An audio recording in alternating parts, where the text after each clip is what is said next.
Alrighty, so welcome back everybody to week 7 here at BSBA. I'm your president, Colin Flintoft. We hope midterms have been treating you all right and that hopefully they're over by now. We're very honored to have a special guest tonight, Sam Lagana, the stadium announcer for the LA Rams. Thanks for joining us, Sam. Thanks, Colin. Good to be with you and good to be with these fellow Bruins. Absolutely. So without further ado, we'll take a quick preview at what the night is going to be looking like. So I'm going to introduce Sam and a little bit of his background. Then he's going to share a little bit about his path to success. Then we'll lead through a little bit of a discussion featuring myself and our executive board. And then towards the end, we'll allow for 15 or so minutes, hopefully a little longer, of open audience question and answer with Sam himself. I'll be moderating it during that time. And so we just ask that you guys please use the raise hand function or type your questions into the chat at any time throughout the entire meeting. And then towards the end, we'll go over what our next play looks like, as well as some announcements. So who is Sam? Sam is currently the stadium announcer for the LA Rams, as well as serving as the CEO and president of Notre Dame High School, one of my rival high schools when I went to Loyola out there in Sherman Oaks, which Sam is heading home from right now as we speak. Looking at where Sam went to school growing up, he got his undergraduate degree at LMU over here in the Playa Vista, Westchester area, where he studied image management. He also received his MBA from Pepperdine's Graziadio School of Business. Did I say that correctly, Sam?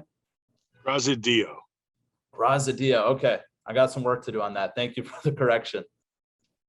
Looking at some of Sam's other experiences, he's also still currently serving as chairman of the John Wooden Award, which is the award given to the best basketball player in college basketball throughout the country. So we're hoping we get some Bruins on that short list this year, especially Johnny Juzang or something like that. Are there any early thoughts on that, Sam? Well, I was sad to see that the Bruins had some big injuries this week. That doesn't help some of the young bucks that you guys had, and hopefully everybody heals up quick and it's not too significant. Yeah, absolutely. And for those who may not know, unfortunately, one of our star forwards/centers, Cody Riley, had a little bit of a knee issue after the game last night. And hopefully we're all good come Friday night's game against Villanova. That'll be a big matchup. Jay Wright and the Wildcats coming in. That should be a really good kickoff. Yeah, and from what I've heard, it's been sold out for weeks, and UCLA students, some of us are scratching our heads a little nervous about just even getting into the game because it's going to be so popular. But looking at what else Sam has been up to, he's also the narrating voice of their broadcast over at the Rams called Rams 360, as well as some other selected programming. He's also known for establishing the battle cry, Rise with the Rams, as well as Whose House? Rams House, all very popular chance to get the fans going over at SoFi Stadium, and before that, the LA Coliseum.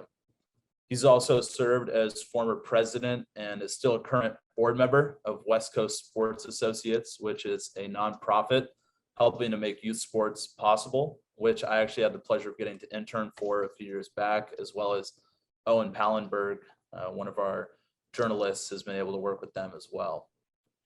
Sam's also been a former spokesman and director of promotions and public relations for AVP, which is a professional beach volleyball circuit.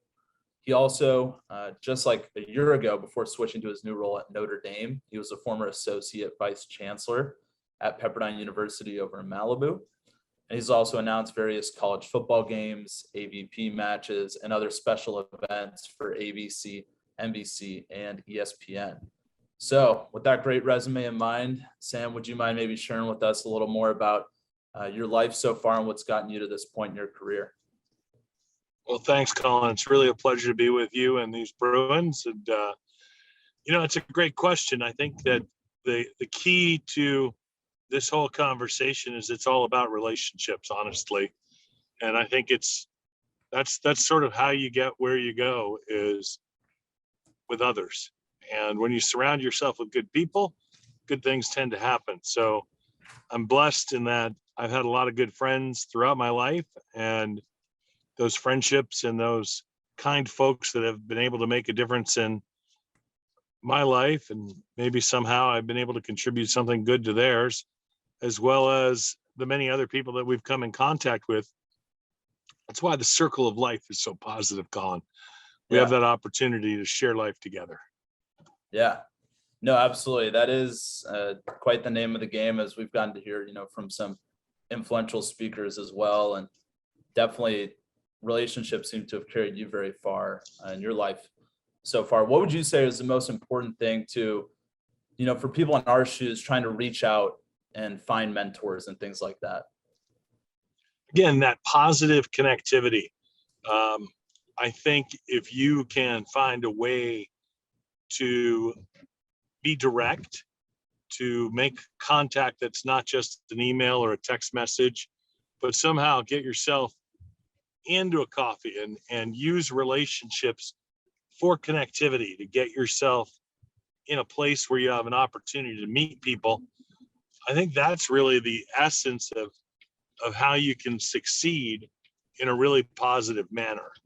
And so that would be my biggest tip of advice, if you will, is to, work with one another to be the best you can possibly be. Yeah, absolutely. And with that in mind too, being open to any feedback and constructive criticism and things like that, I assume would definitely be crucial as well. Thinking about some of those relationships and stuff, could you maybe tell us about some people in your life who have been pretty influential and helped gotten you to where you are? All right, we are going to be in all right shape. I can just tell you guys before we started the meeting, Sam had told us he had unfortunately gotten caught in a lot of traffic on his commute home, and that he actually would be arriving to his house in just a matter of moments. So if we just want to take 5 or something like that, we'll wait until Sam is back in the room, and then we'll get the ball rolling again. We appreciate your guys' patience and everything. Thank you. And if anyone has any, oh, there he is. Sam's back. I think you might be on mute still. Yeah, it re-engaged, so I'm back with you. Okay, awesome. I think it's that going back to the question of engagement and people being involved with one another. I think that's really the big essence of this whole thing, and how to make life a little bit better for one another. Just constantly, engaging, if that answers your question, or you could re-ask it, since I know I got derailed there by the great circuitry of the community here. Yeah, I hear you on that. And if you'd like, we can take a couple minutes if you'd like to join from your computer or anything like that, or something more comfortable. No, I'm in good shape right now. This is fine. Okay. I'm on Wi-Fi now, so it's better. Awesome. There you go. Well, we appreciate your flexibility and being able to make it work. Definitely goes a long way. So what I was kind of curious as well, and not sure maybe if it cut out, was thinking about those relationships and reaching out and things like that. Could you maybe take us back to some times where you were able to discover some influential mentors, maybe the role they've played in your life? Yeah, thank you for going back to that. I was mentioning Jack Craig. Jack was the park director. I died when I was a kid, and just keeping us engaged, whether that was sports or building haunted houses, or just sort of being active and engage you and keep you active. And I think another big mentor to me was probably my basketball coach in high school. And he pulled me aside one day and said, look, you got to kind of focus on 3 things. You get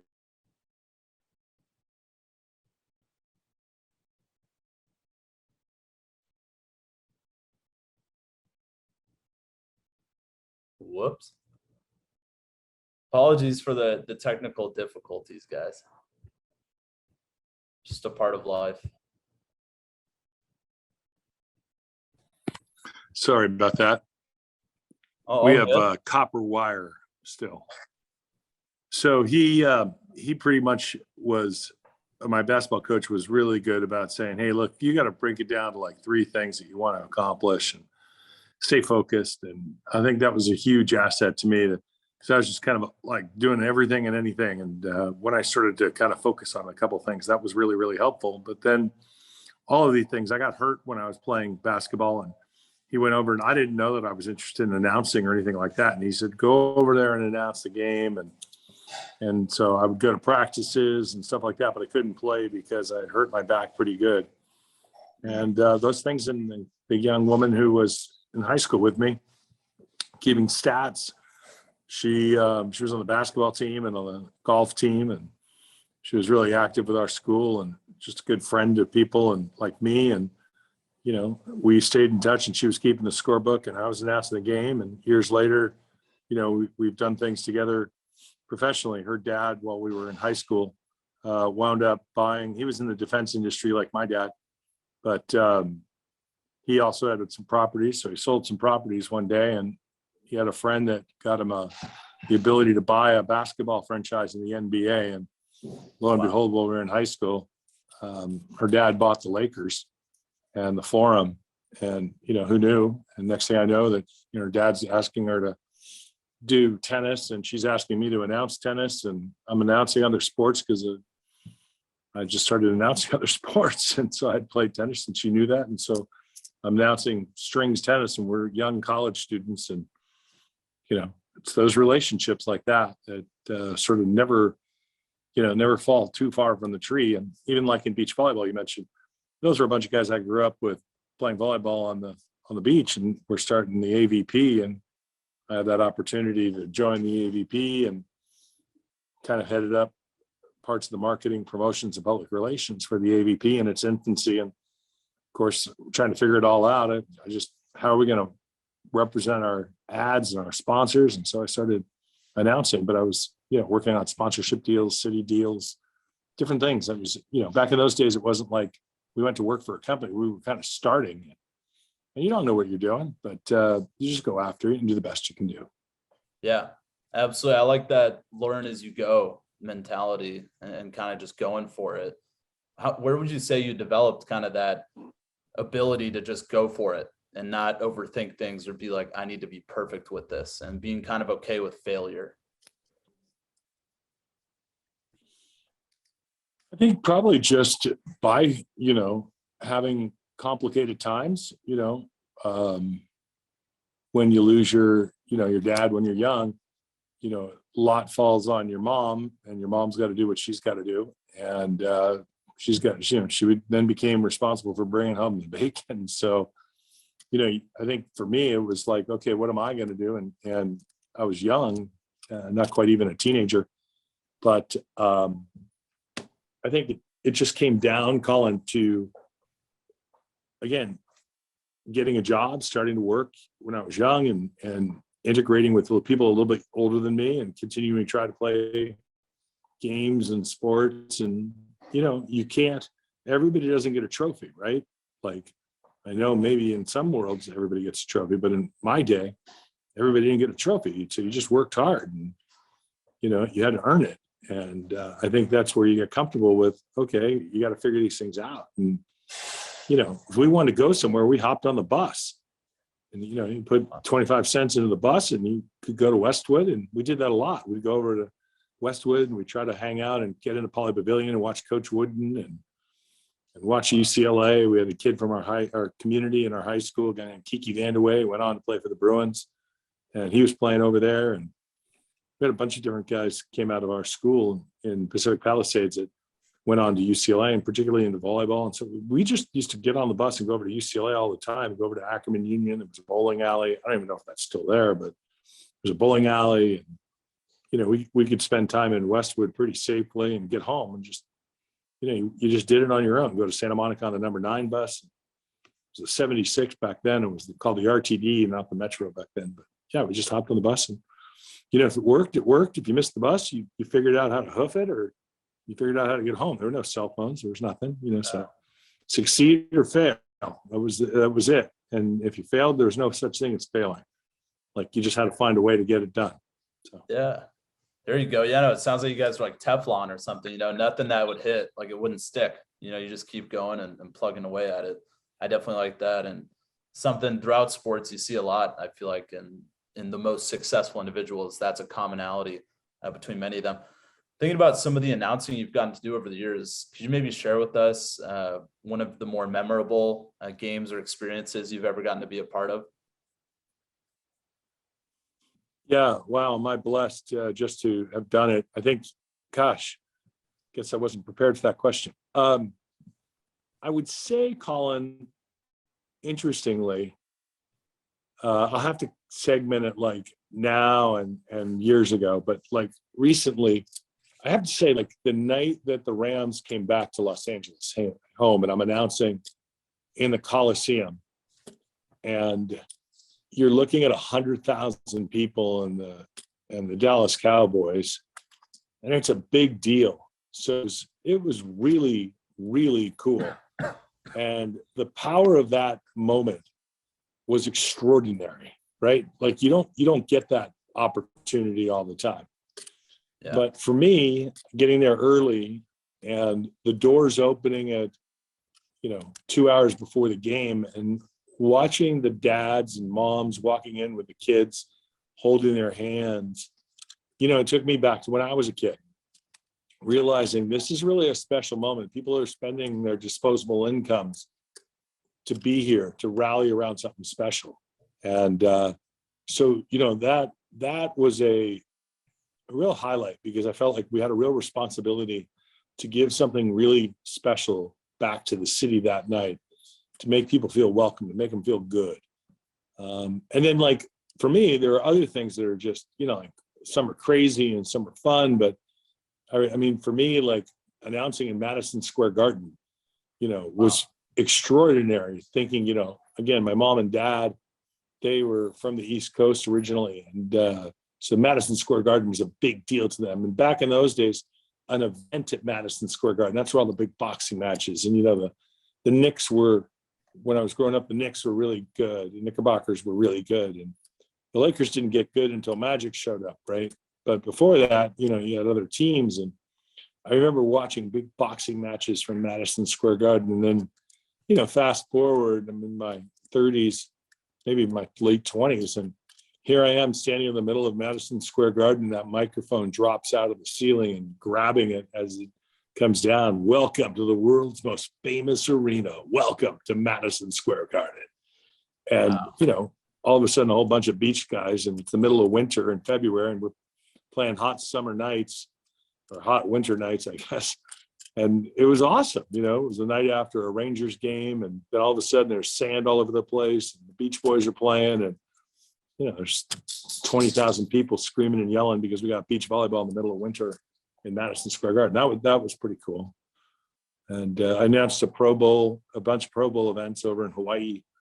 One time I was announcing, I'm standing in the water and we're doing an outrigger canoe race, and I'm leading this with ESPN, and we're talking about what's going on. And Jim Kelly, like, blindsides tackles me in the water with microphones, and you're wired up, and it's like all of a sudden sizzle, and pop.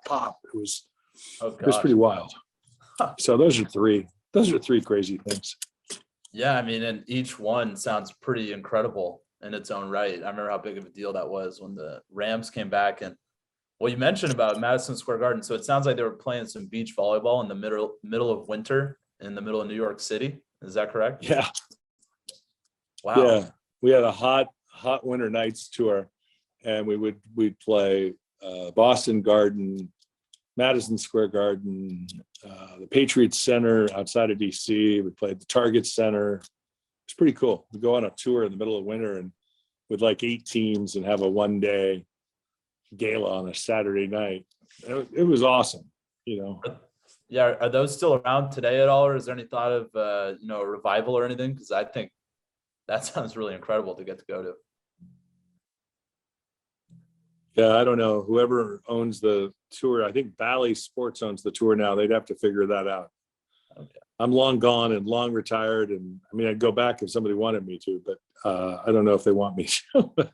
Yeah, absolutely. So how does it differ, getting to be like up in the booth where people are just hearing your voice versus, when you're out there in Madison Square Garden and the mic drops and you're in front of everybody? Like, are there different ways you approach it? Does it look similar? Like, how does that kind of look?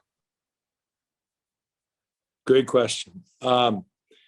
Yeah, your stage presence, when you have to have stage presence, is important. So like in beach volleyball, you're on stage, right? You have a backdrop, or at Madison Square Garden, you have a backdrop. And so the visuals and walking people through tournament draws, things like that, that's just a big part of what you're doing. You're more animated, if you will, in terms of your body language and all that. Announcing at SoFi Stadium, one, that's the most amazing stadium in the world. But when you're announcing at SoFi Stadium, you got 70-something thousand people. The place is loud, it's rocking. I mean, it fills every one of your senses, including mine, because I'm as exposed to it as any fan in the building, because it's coming right back at me. And it's just amazing. But in that moment, you're also trying to make sure you're getting the messaging. You're delivering messaging. You've got to be aware of what moments you're in. So, if it's an informative moment, like you're speaking to the crowd about, hey, you got to know how to exit, or if you see something, say something, the kinds of things that, and then, versus first and 10, Los Angeles, or, touchdown, LA, whatever those are different ways you kind of have to be prepared to ebb and flow. And, when the games are going good, the Who's House is great. When it's the end of a game, like we had the other night against Tennessee, and it's not going so well, you still gotta keep the brand, and you got to still keep up. But, it's a little tougher. The guys on the field are still working hard. You're still working hard. And people are walking out, except for the Tennessee fans, right? Because they want to celebrate the moment. Yeah. But due respect, you got to go, okay, this game's over. We're moving to the next game. So San Francisco on Monday Night Football. Get ready. Yeah, absolutely. So even when they're down like that in the fourth quarter, like the Tennessee the other day, you still have to go in there on your third down, like saying Whose House, Rams House, with like as much energy as the first quarter. Yeah, well, I mean, here's the interesting thing. We're only going to say Whose House, Rams House, after we score. So if we're scoring, great. If we're not scoring, issue. But but third down, I mean, there's always hope. How many times have you seen these trailers of teams that come back with 2 minutes and they all of a sudden win a game, and they've been down, 2-3 touchdowns, and next thing you know, I mean, our defense played a good game. There were some aspects of that game that was really good. What did we hold those guys to, like 200 yards offense altogether for Tennessee? We just had a few turnovers that just weren't great. And, Sean's going to work with the fellas and get that all squared away. That's what happens. I mean, every day can't be perfect. And when it is, it's extraordinary, right? So that's why there's not a whole lot of undefeated teams all the time. And you really have the game of football, as you know from your Bruins. You got to have a good, strong line, and they got to protect the quarterback, and your defense has got to be ready to go. So it's all about momentum, and it's all about keeping the momentum, but also keeping energized for the good of the game. You don't give up. You don't quit in the fourth quarter if you're down by 2 touchdowns. There's a chance, but you got to recognize with 20 seconds left how much of that chance might be.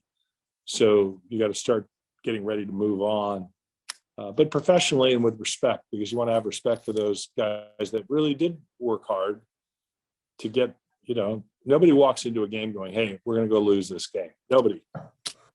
Everybody, both teams are always looking at it from, hey, I'm going to give it a win. So. Yeah, absolutely. And also I'll say it right now as well, I want to tip my cap to the work you've been doing over there at SoFi. I had the pleasure of getting to go to a Rams versus Lions game a few weeks back, and the energy throughout the stadium is already, as you noted, pretty infectious. But when you get on the PA and it's third down or something and getting everyone into it, like it just takes it to a whole other level. So thank you for doing that, because it seriously does make for quite the fun time. Thanks. Of course. We also have a question. Well, I'm having fun. Thank you. Well, that's good to hear.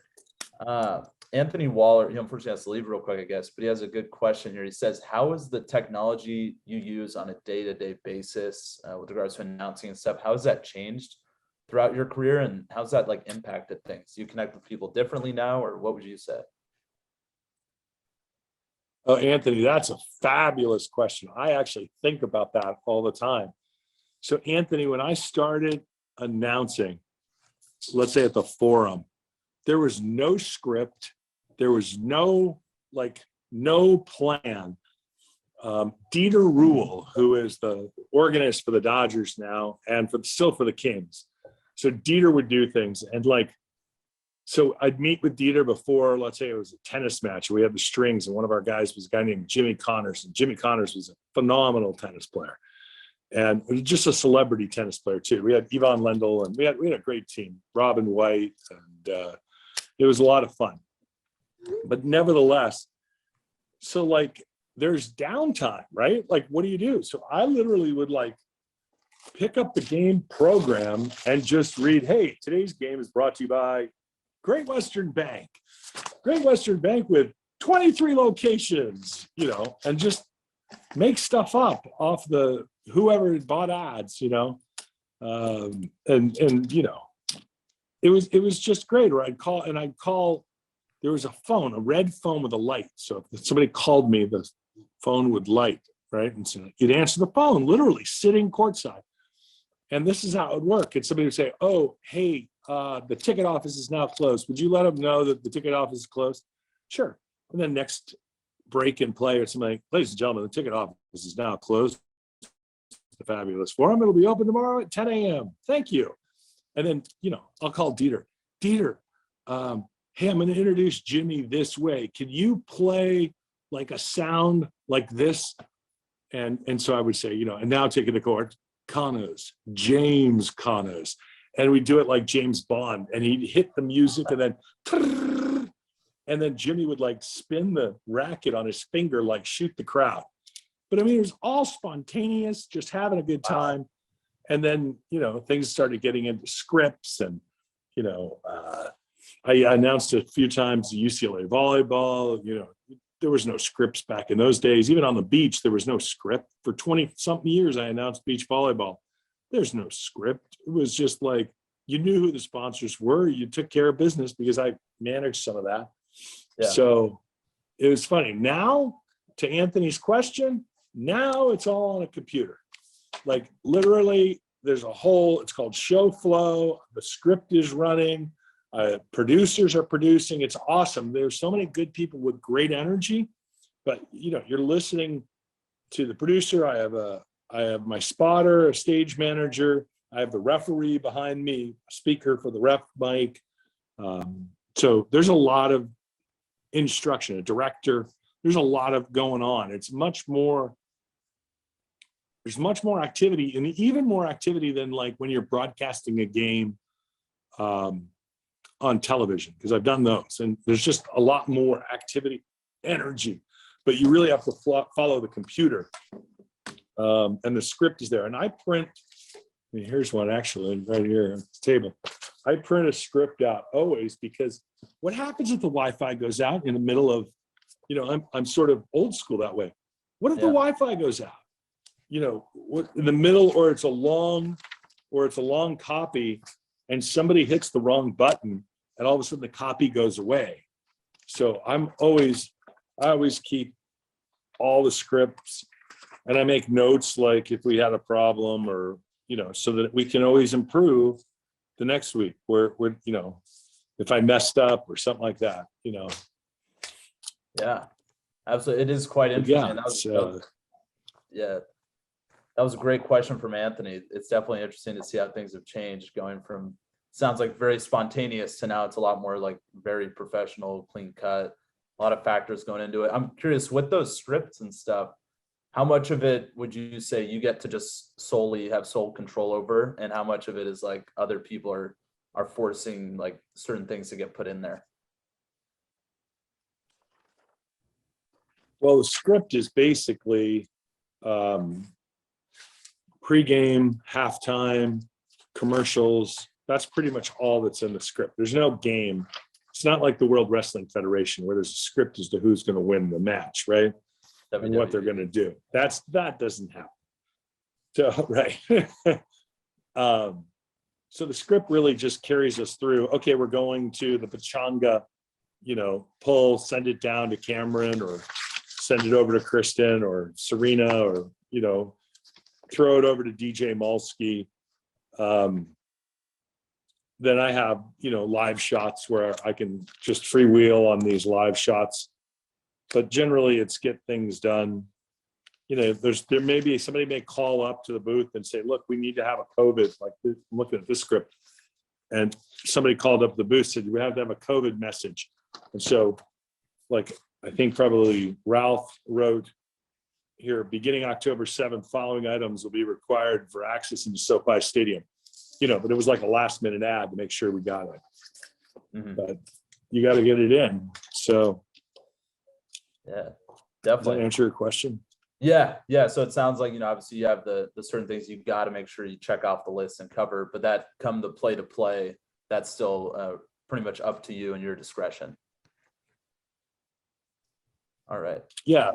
And Garrett is my spotter, is a great help. He, he pretty much tries to, the way we try to work it is he calls the offense or he calls the defense mostly, because it's hard to tell once there's a scrum, right? Like when there's a bunch of guys tackling, who actually made the tackle. If it's a one-on-one, it's a little bit easier. You can see Jalen Ramsey out in the flank grabbing a guy, it's Jalen Ramsey, right? He's wearing number 5 and stuff. But you get into that middle line and, somebody like last weekend, Adrian Peterson, who's busting up the middle, and you got 5 guys trying to tackle him.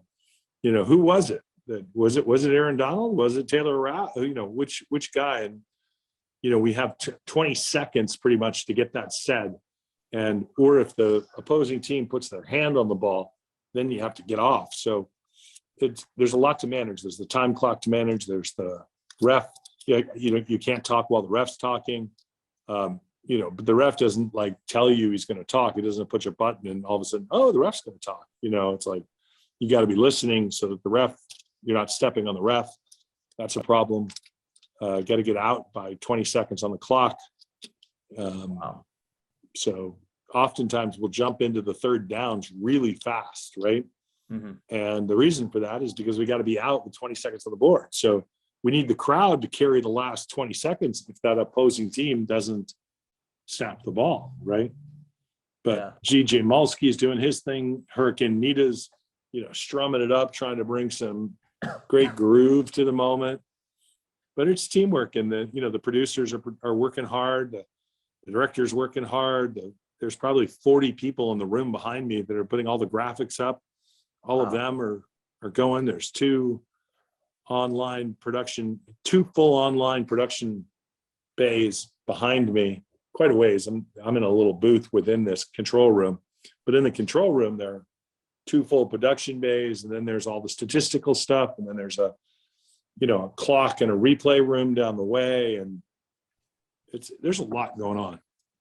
Yeah, most certainly. It sounds like there's a lot of moving parts. The next time any of us are at SoFi, we should definitely take an extra moment, 1, to hear Mr. Lagana crushing it on the PA, and 2, just to know, when you're experiencing that electric atmosphere, stuff like that, there's a lot of moving parts going on behind the scenes and stuff. So that's really cool. Actually, Arnav has his hand raised. There's a lot of good people. And by the way, there's rehearsals like Thursdays. And these people are putting in a lot of time to get it good for the fans. Wow. We get there 6 hours before the game to go over rehearsals as well, besides what happens on Thursdays, just to get ready. So everybody really wants the fan experience to be extraordinary. Yeah, absolutely. A lot goes into it. And Arnav, I see your hand is raised if you'd like to ask a question, and then Roxroy will hit your question in the chat too. Sure. Yeah. So hi, Mr. Lagana. I was also at the Lions Rams game, and I definitely it was something. Just the energy in the Rams Stadium. But I personally am a Lions fan, so it was.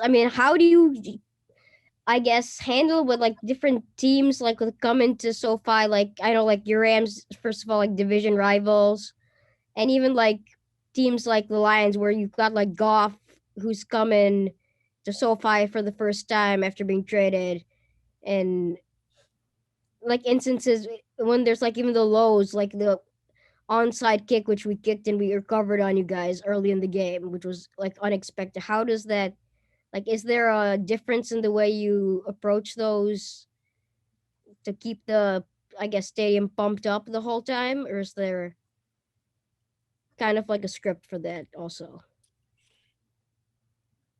Well, there's no script for live action. There's no script for live action. It's all, I'm feeling the same thing anybody else is feeling. I mean, I'm feeling like, oh my goodness, they just had an onside kick at the beginning of the game. Like, wow, Crazy. what was that? But I Yeah. have to bring that out, like, okay, who recovered the ball? Where's the ball going to be? Who's got the ball? All of those kinds of things. We have to be really paying attention to everything. And so, let's say Jarrett was coming back, and you want to be respectful. Jarrett took the Los Angeles Rams to a Super Bowl as a quarterback, right? Like, that was pretty cool.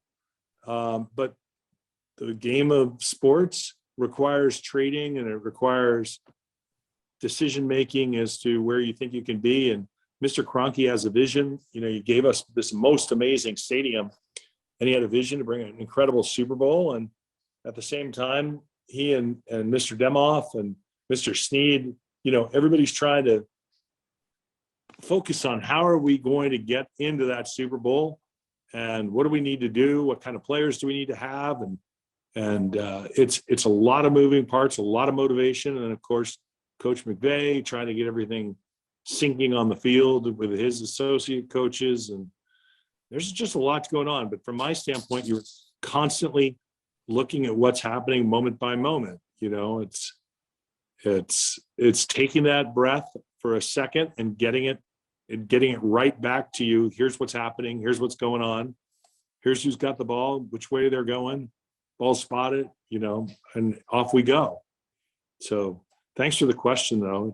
It's we're constantly just trying to do the best we can to bring the best energy for the moment to it. And yeah, is it sometimes that energy is deflated, right? Depending on if you're the fan. Like in our house, at the Rams house, it's about the Rams, right? Like, it's a Rams game. We're going to be somewhat respectful to the Lions or Detroit or whoever's coming in, the Titans, but it's the Rams house. And, I'm not going to get depressed because there was an onside kick.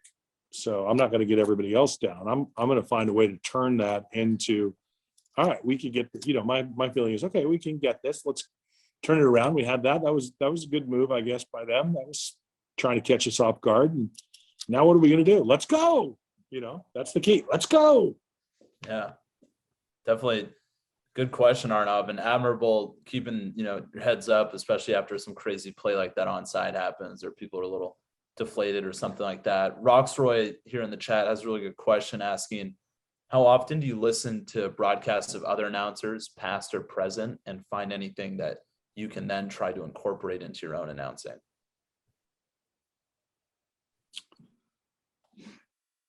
It's a great question. So as a stadium announcer, you don't really have the opportunity to hear what other stadium announcers are doing unless you're in their stadium for the most part, right? Mm-hmm. So you have the opportunity to hear others when you go to other sporting events, but on the television, I watch, if it's a road game, I watch a game, and I'm listening to everything that's going on. I'm listening to Chris Myers on Fox telling me what's going on. I'm listening to everything that's playing out, but I'm also thinking, this is kind of weird, I think, maybe, but when I'm watching a game, I'm thinking about what would I be saying oftentimes, like, how does that play out? So I don't know if watching a game with me is a whole lot of fun, right? Like, I may be actually broadcasting the game, like, oh, Cooper Kupp with the catch. Gee, look at that. Oh my goodness. Yeah. He's having, because I get excited too. Like, it's like, yeah, no, absolutely. It's only human, and Cooper is having quite the season. That's for sure. And you mentioned that as well. Like, even if you're watching something for leisure, you're kind of paying attention and stuff like that. One question I had further down the line was that I'm curious how your experiences have changed as, say, a fan of the Rams, where when they were in St. Louis, you weren't announcing at their stadium because you've been in LA the whole time. How has that experience changed, going from just like a normal fan, I guess, to now having to actually like work on game days? Does it make it a better experience or one that's a little more stressful, or what would you say? You know, having announced so many sports over the years, it's, you know, it's, I don't know. I can go to a game. I can go to a road game as a fan, no problem. I can go to, you know, UCLA or an SC game and just watch and enjoy the game, right? Like I want to see who are going to be the next players that are great. When you go to watch any game, you're sort of contending that who's going to be great. And then, like even for me, the Wooden Award, I watch a lot of college basketball because I like college basketball, right? And I'm always thinking, okay, how good is that woman or that man that's playing? You know, how do they rank against Sabrina or Candace Parker or some of the other players that I've seen in my lifetime? Or, you know, how is Timmy doing at Gonzaga? You know, how will he match up against the Bruins? And so I may watch that Gonzaga game, or, you know, what's Pepperdine doing, or Loyola. Last night I went to watch Loyola play Chattanooga. I like sports, right? So I went and watched Loyola Marymount play Chattanooga. And, you know, Loyola Marymount's got some really good talent. They got beat last night. But it's fixable. Like they probably Stan, the coach, can fix what was going. They don't have a bad team, right? They've got a good team that just made a couple bad decisions.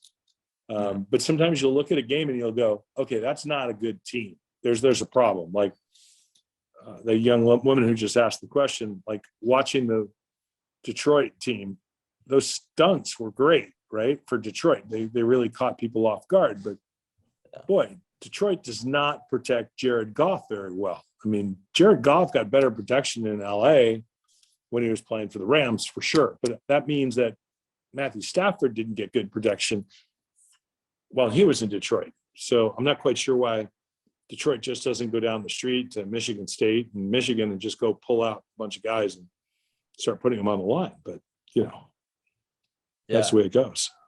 No, absolutely. And also we got another good question here from Tom, who's curious.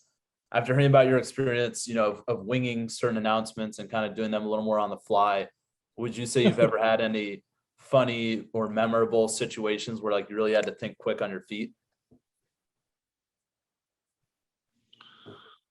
Well, yes, and some not so funny, but so it was the U.S. Championships in beach volleyball, and you all probably have heard of Karch Kirai. He's a Bruin, and four-time NCAA champion, four-time All-American. I think he was a two-time MVP. Went on to play for the national team, won gold medals with the U.S. in 84, 88, and then coached the women recently. But he was a dominant player on the beach. And he played with another guy who had gone to UCLA, Kent Steffes, out of Pacific Palisades also. And they were playing together, and they just won the U.S. championship at Hermosa Beach. We probably had, 30,000 people down on the beach that day. Wow. And they're up on the stage, and we're doing the post-game interview. You're like, hey, what'd you think? And I'm talking to Karch. And so we're kind of at the back of the stage, and the cameras are shooting us on this interview. And so I'm talking to Karch first. So it's me, this is me, and then Karch, and then Kent, like this. And this is me. And so I'm talking, and I'm talking to Karch just like this. And it's like, it's time to talk to Kent. So Karch, I'm like, thank you, Karch. Great job. Again, you're once again the U.S. champion, Kent. And Karch takes a step back, and he's gone. Kent, and he's like, oh, it was like the floor dropped out. There was a very small gap. I'm telling you, it was probably not bigger than this, my shoulders. I don't know how he fit through it, but a small gap between the back of the stage, which is like like one of those giant video boards, and the stage platform. And he took a step back and he was gone. But for Kent and I, we've talked about this before, or since, I should say, it was like slow-mo. And we saw Karch go down, and we saw him fall. So he was like on his back like this. And he fell on his back on this cross beam that holds up the big, video board that's behind the stage. Oh my God. And it was like watching a Raggedy Ann doll. And he just went down and flopped. And then it was like, oh my goodness. But here's this huge crowd just sitting there, and Karch just disappeared. And Kent and I are just like, whoa. That was probably the weirdest thing that you have to deal with. And then the next thing is like, okay, now what? Now we got to get paramedics. We got to get people trying to get Karch from out under the stage. We don't know if he hurt his back. We don't know if he hurt his neck. We don't know what happened. Oh, And, you're trying to get people out to the middle of Hermosa Beach. So that was kind of a bizarre situation. yeah. Because the whole thing to us was in slow-mo, but it just happened in real time. Yeah, I mean, that is absolutely incredible. Oh my gosh. And thinking about the Wooden Award and stuff, and you having to watch a lot of college basketball, can you take us behind the scenes a little bit about what it's like being a part of a group like that and deciding on such a prestigious award? So as a steering committee, your responsibility is to sort of set the precedences. So the precedences initially were set in 1975, 76 by Coach and Duke Llewellyn. And then the steering committee started and continues with that legacy, and then has to make modifications as time goes on. But really the steering committee's responsibilities, we don't pick. There's area reps, there's state reps, all these people that write and watch basketball and former winners. And so it's a matter of getting everybody's opinion. And we have a staff that does that. And so throughout the season, it starts like yesterday with the top 50. And with the top 50 going, we have, they'll start paring it down. Now, years ago, there was no freshmen allowed on the whole thing.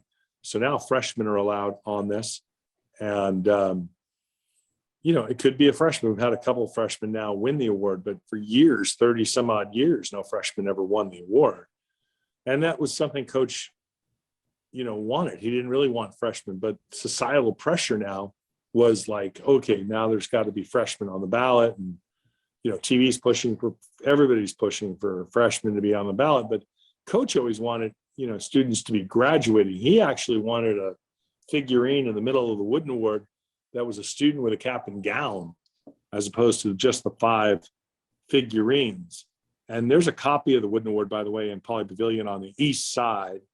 And there's a big painting that Leroy Neiman did for us that's at UCLA as well of the trophy. And if you go over there, maybe tomorrow or Friday when you go over to see Villanova play the Bruins, you could see that where he wanted that figurine of a graduate. He really wanted students to be students. So there's a minimum grade point average, a 2.0. And so the committee has to stay true to those kinds of things. And that's what the committee's job is. And as chair of that, it's bringing the committee together to make decisions and how are we going to honor people and what elements are we going to do to continue the legacy of John Wooden as a quality person. And really the reason the award was named for him is not because he was just a great coach, was he was the National Player of the Year in 1932. And so recognizing his athletic prowess and his academic prowess is really what a lot of that was. And then he converted that into trying to make other young men exceptional and extraordinary. And of course, that run of championships probably won't be matched successfully as he did it with the young men that he had under his leadership. And so it's constantly just making sure that we're always doing the right things. What's the right television network? Once we're coming out of a contract period, are we happy in the contract? Are we happy with the sponsors? Those kinds of things. And I don't take any money for that. Nobody on the committee receives any sort of financial wherewithal. So we're doing it all for the good of the game, to make sure that the women and the men and the coach who are recognized every year are done so appropriately and with the values that Coach Wooden would want. And so, you see those things and it's meaningful. The first winner, by the way, for you Bruins was Marcus Johnson from UCLA. Oh, And that was kind of a big deal. And Ed O'Bannon was a winner from UCLA as well. So a couple UCLA folk were Wooden Award winners in their lifetime. yeah. And I know I mentioned a little bit earlier, but hopefully our guy, Johnny Juzang, or one of our other players over here in Westwood is able to find himself on stage accepting that award from you later this year. I'm curious as well, obviously going to be a part of that. I'm sure you've with John Wooden, the late John Wooden, before he left us. I was curious maybe any impact he had on your life personally, or anything he said that was really memorable, or any wisdom he shared, something like that. I think it really was just the social interaction. I was enamored with him as a young guy. As I mentioned, we used to take the bus over and we'd sneak into Poly Pavilion and watch practice. And some of my classmates were ball boys. I had to work, so I didn't have that opportunity to try out and be a ball boy. But guys I went to school with, were ball boys, and it was great. And he used to have his summer camp at Palisades High. And so when we were younger, you'd see it before he moved it over to UCLA, he was at Palisades High. But really his gentleness, his thoughtfulness, his ability to sort of relate to people and explain to people how to achieve what he hoped they would achieve and they hoped what they would achieve, and bringing that all together and building teamwork. And the way that he did it, he was extraordinary in planning. And I used to write on, even on my daughter's lunch bags, I would write, failing to prepare was preparing to fail. And it's one of his acronyms, and not acronyms, but one of his sayings. And so I think it's meaningful. Those things I've learned a lot just by spending time with him in his condo and just talking to him. And one of the great days, one time he called me up and he says, "I need to see you." And I thought I was in trouble. I thought something was wrong. I was actually the executive director of the Wooden Award then, before I became national chairman. And he was like, "I need to see you." And he was really serious. And he was short in words on that day. And he was not, I didn't feel like he was friendly. And I thought I was in deep trouble. So I drove over to the house, his condo. And he opens the door and he's like, "Yeah, what took you so long?" And he was like on me. And I was like, what is going on? I must have screwed up big. And I didn't know what to think, but I was just like, it's like felt like I was going to the principal's office or something. And I sit down and he's like, "Sit down." I sit down. And lo and behold, he comes out of the kitchen and he's got 2 bunny rabbits. And he hands me 2 bunny rabbits, one for each of my daughters. But he totally was pimping me. Like, he knew what he was doing, but he was totally pimping me. And it was awesome, because I got pimped by John Wood. Like, that was so cool. Like, in the end, that was so cool. Yeah. But I was scared. Like, I literally was scared. All he wanted to do was give me these 2 stuffed bunny rabbits for my daughters, which, by the way, we still have.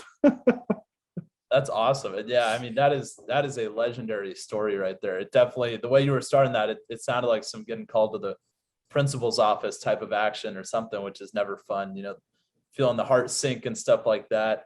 I just got a couple more questions here for you, if that's all right. I want to be respectful of your and everyone's time. Sure, obviously. no problem. Thinking about another legend too, I know you've gotten to develop a bit of a relationship with Vince Scully over the years. Could you maybe share with us some of the impacts he's had and his announcing, and maybe how that's affected you? That's interesting. So the church I attend is a Roman Catholic church in Pacific Palisades, and I attended as a kid. And I think your parents actually attend the same church I attend, Colin. So I'm pretty sure of that. Yeah. Right. And so when I was growing up, Mr. Scully was just like a dad, right? Like he knew my dad, so that's how long I've known him, since my dad knew Mr. Scully. My mom knew Mr. Scully, and his kids and I were friends because we grew up at the same time, right? So he wasn't even though he was the Dodger announcer, he was more Mike and Kevin and Aaron's dad, and Kelly and Todd's dad. than anything else. It would be like anything, it's just somebody's dad. Yeah. And so it was cool growing up because I never knew that I was going to be an announcer or anything like that, but like it just started happening, right? And I'm doing beach volleyball, and beach volleyball is growing and it's getting a lot of stuff, but I'd go over to go hang out with Mike, or we'd be going down to the beach, or I'd go over to the house to pick Mike up, or Kevin, to see Kevin or Aaron and Mike, or, whatever. We're just going over to the house to hang out with your friend at his dad's, like anybody's house, right? It's no big deal. And and he would sort of catch me off guard, and then I would like think about it, and he would be like, "Oh, how's it going on the beach volleyball tour? How's the announcing going? What's happening?" He asked me really nice questions, and he's just such a gentle man, and he always has been. And he's always been very kind. One time I asked him if we could have lunch and we could talk about it. And we wound up really not talking at all about announcing. We just talked about life. It was after my dad had died. And, he just was a good role model, because I always thought he was a good dad, Mike and Kevin and Aaron and Todd and Kelly and Kaki. And so that was kind of cool. And then my first day at Notre Dame, this is true, this year, on July 1st, when I took over the leadership at 10 o'clock, I was like down the hall talking to the staff and just, checking in, first day in the job and checking in. And my assistant comes running down. She goes, "There's a guy on the phone. He says he's Vin Scully, and it even sounds like Vin Scully." And everybody was all excited. And so I was like, okay. And they were all like, "Why aren't you excited?" They couldn't, it was really sweet. And I said, "Well, okay, I'll come down." And I went back to my office, and it was 10 o'clock in the morning, and Mr. Scully called just to check in on me to see how it was going, and congratulate me on the first day of school, just like, one of your parents' good friends would have checked in on you. And that was really sweet. We had a really nice call, but that's the kind of guy he is. He's just really a really nice, gentle man. And I'm really blessed and privileged to have a friendship with him. Yeah, absolutely. And he gets mad at me, by the way. He gets mad at me. I was going to tell you, Colin, he gets mad at me when I call him Mr. Scully. So you're going to have to edit this whole video. And I call him Vin, because I made him a promise on July 1st that I wouldn't call him Mr. Scully anymore, that I'd call him Vin. But here I am, middle age, and I got to change my decorum, calling him Mr. Scully. There you go. Yeah. No, absolutely. That's really cool. Definitely. Whenever Mr. Scully wants you to start calling him Vin, I think that's a sign of you've made it in life. That's pretty sweet. I guess final a question or two real quick would just be, we got to host Jacob Ullman last week, as I'm sure you're familiar with, from West Coast Sports Associates and things like that. And I've had the pleasure of getting to go to some meetings as a junior member and things like that. And I remember Jared Goff's been there. Could you maybe share with some of the people on the call just the power of getting to be a part of nonprofits like that? One, for how much it helps other people, and two, for some of the networking opportunities and relationships you're able to develop through them. Yeah, I mean, I'd say some of my good close friends are all part of WSA. And I mean, what has it been? Gosh, 20, 30, almost 30 years now that we started this thing. And, giving back, it's a really neat way to give back. And so when we got this thing going, it really was focused on how do we give back, and having a dinner that recognizes sport and people we were interested in. And we raised about $250,000 a year that we can put into youth sports, and then figuring out where are those youth sports, where are those kids that may not have the resources or the funds to even have uniforms or to have the balls and to do the stuff. And so we ventured all over LA. Guys like Alan Lynch and Mike Gottlieb and Mike Rosenberg and Chip Beggars and others, and Mike Solo, myself, and Debbie Spander and so many other people. And we would just, Blaine Skinner from the Lakers, and a lot of people. And we would just go out and we would try to find programs where we could help kids play basketball. I mean, I actually started a camp where we would bring kids from the Salvation Army so that we could give them, kids that were in summer programming for the Salvation Army would never have a chance to go to a camp with an NBA coach. And Chip England, who grew up in my town here in the Palisades, who I played basketball with growing up, he would fly in and he would lead a camp for these kids.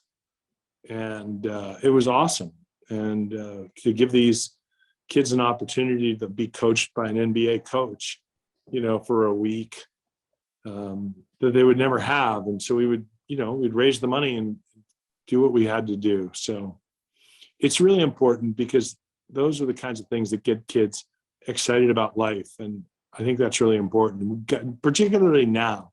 There was a song, you guys can look it up on your phones, but there was a song back in the early 90s, late 80s, a band called Jesus Jones. It was an English band. And the song was called Right Here, Right Now. And in the song, it says, the world will be waking up from history. And that's kind of how I feel like right now, what's happening. We're waking up from history. And for like the last 2 years, it's not been great, right? It's not been good for all of us. We're on Zooms. I really would have much rather been sitting in a lecture hall at UCLA talking to you guys one-on-one. But, I would have done it, but you guys couldn't do it. But I think it's important that we get back to life. If we don't get back to life soon, we're going to be in a much more complicated situation. And I think we just got to get people back to living life, supporting one another. And these kids, particularly in communities where they don't have the financial wherewithal to be able to provide a basketball for their league, a uniform for their league, a lacrosse stick for the girls' league, whatever it is, that we can give them the funds that they can have these things that they wouldn't necessarily have, is just really cool. And to be doing it for this long with the same people is powerful. And so, you're all looking out from each other, and you're all figuring out how to live life. We raised our families all at the same time. And we've all had kids that all at the same time. We all just kind of hoped our kids would jump in and take over this WSA and keep it going. But we do need junior members, because our kids don't always do that, right? Like mine moved to San Diego. I got another one probably moving to Tennessee. They're not going to be in LA to do this. So we need folks that want to be able to help young people. Had we not had these experiences ourselves, we probably wouldn't have had the kind of lives that we've all had. And so we all value team sport, and we think kids need team sports. Yeah, absolutely. And it's been fun for me to get to be a part of it, and definitely trying to recruit some buddies to come on and join the charge. I know one of our vice presidents, Nick Kahn, was able to join me over summer for an event down in Newport Beach, where we got to meet and talk with Mark Sanchez, which was really cool. Overall, really appreciate your time tonight, Sam.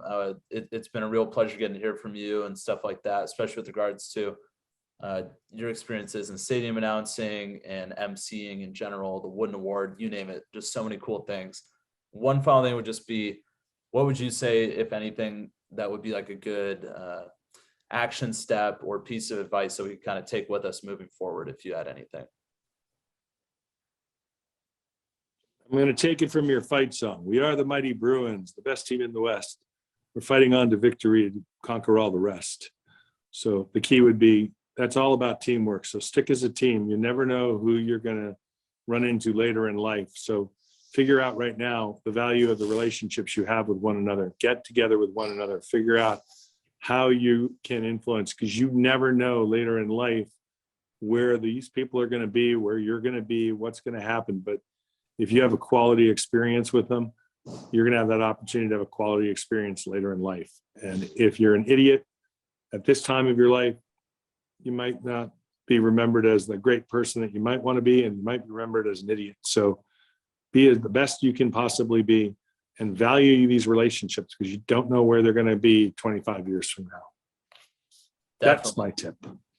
Definitely. And I like the way you infused the Bruin stuff in there as well. We appreciate it. Once again, thank you so much for your time and everything. Wish you all the best, and we'll get in person soon.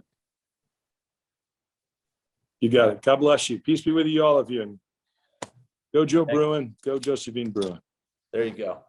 And real quick, for our members still here, we're just going to wrap it up. Reminder of our attendance policy. It's merit-based. Attendance is 2 points. You guys know the whole deal. Real quick, there's also a new opportunity from UCLA Athletics, where they're interested in recruiting some of our members for a volunteer performance nutrition intern.